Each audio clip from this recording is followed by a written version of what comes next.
आदरणीय महोदय, आपके मंत्रीगण अजीब से अजीब तर्क देकर महंगाई का औचित्य भी ठहराने की कोशिश करते हैं।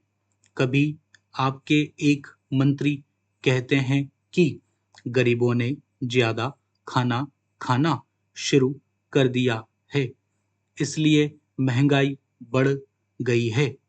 कभी आपके मंत्री कहते हैं कि किसानों को ज्यादा दाम देना शुरू कर दिया है, इसलिए महंगाई बढ़ गई। कभी कहते हैं कि अंतर्राष्ट्रीय जगत में कीमतें बढ़ गई, इसलिए महंगाई बढ़ गई।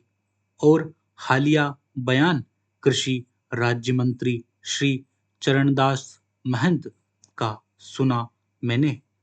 उन्होंने कहा कि जनसंख्या बढ़ गई, इसीलिए महंगाई बढ़ रही है। प्रणवदा, कौन से गरीब ने खाना खाना ज्यादा शुरू कर दिया? यह मैं आपसे पूछना चाहती हूँ।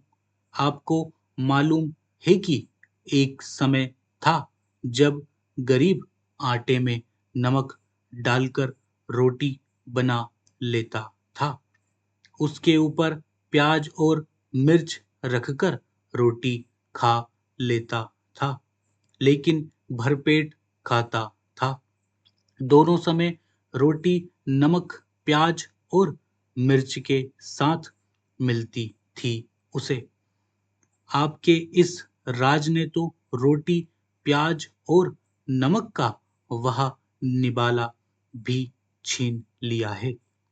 मैं आपके साथ नमक, आटा और प्याज तीनों के दाम लेकर आई हूँ, और ये दाम पुराने नहीं हैं, इसीलिए दिसंबर माह के हैं और मेरे अपने घर के राशन बिल के हैं।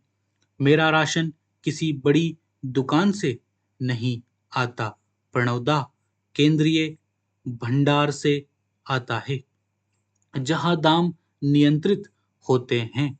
इस बिल में दाल, आटा, चावल, तेल सभी के दाम गरीबों को ध्यान में रखकर तय नहीं किए गए हैं।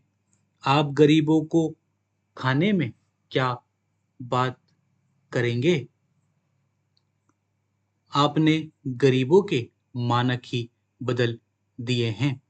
आपके योजना आयोग ने रिपोर्ट में हल्फिया बयान देकर कहा कि शहर में 32 रुपए प्रतिदिन अपने ऊपर खर्च करने वाला व्यक्ति और देहात में 26 रुपए खर्च करने वाला व्यक्ति गरीबी रेखा के बाहर हो गया है।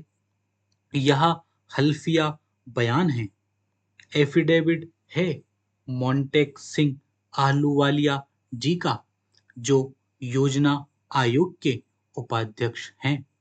मैं यहाँ उनकी प्रेस कॉन्फ्रेंस का एक नोट लेकर आई हूँ, जिसमें मोंटेक सिंह आहलूवालिया जी कहते हैं कि हमने तो महीने के हिसाब से तय किया था, ये दिन का करके दिखा रहे हैं, इसलिए कम दिखता है।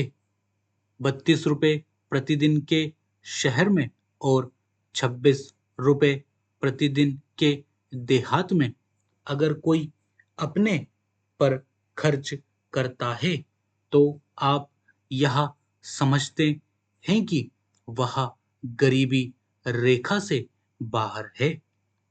जो राजकीय सहायता मिलती है, वह गरीबी रेखा के नीचे वालों को मिलती है। उसकी कतार से उसे बाहर कर दिया जाता है, क्योंकि वह 32 रुपए अपने पर खर्च करता है। स्टॉप।